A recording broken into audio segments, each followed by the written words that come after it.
மக்களவையில் விடுதலை சிறுத்தைகள் கட்சி தலைவர் திருமாவளவன் பேசி வருகிறார். நேரலை காட்சிகளை பார்க்கலாம். எப்படி அது துணிந்தது?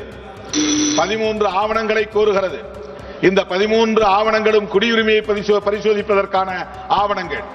எனவே எஸ்ஐஆர் என்கிற இந்த நடவடிக்கையை உடனே நிறுத்த வேண்டும். குடியுரிமையை பரிசோதிக்கிற முயற்சியை கைவிட வேண்டும். தமிழ்நாட்டில் கிட்டத்தட்ட 1 கோடி மக்களின் வாக்குரிமையை பறிக்கிற வாய்ப்பு இருப்பதாக தெரிய வருகிறது. இதை எந்த வகையிலும் ஏற்க முடியாது. அண்டை நாடுகளில் இருந்து ஊடுருவல் நடக்கிற மாநிலங்களில் தமிழ்நாடு ஒருபோதும் இடம்பெறாது. இலங்கை தமிழர்கள் அங்கே வருகிறார்கள் என்றாலும் கூட அவர்கள் சட்டவிரோதமாக குடியேறவில்லை.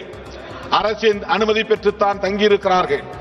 ஆகவே எந்த வகையிலும் இந்த நடவடிக்கையை ஏற்க முடியாத சூழல் உள்ளது. இதை உடனடியாக கைவிட வேண்டும். புரட்சியாளர் அம்பேத்கர் அவர்கள் முன்மொழிந்த கோரிக்கையை மீண்டும் நான் வலியுறுத்த விரும்புகிறேன். வாக்குரிமையை அடிப்படை உரிமையாக்க வேண்டும். குடியுரிமையை பரிசோதிக்கிற முயற்சியாக இதை மேற்கொள்ளக்கூடாது. தேர்தல் ஆணையத்திற்கு அதிகாரம் இல்லை என்பதை மீண்டும் பதிவு செய்து இந்த இவிஎம் முறையை கைவிட்டு மீண்டும் வாக்குச்சீட்டு முறையை நடைமுறைக்கு கொண்டு வர வேண்டும் என்று வேண்டுகோள் விடுத்து முடிக்கிறேன். நன்றி, வணக்கம்.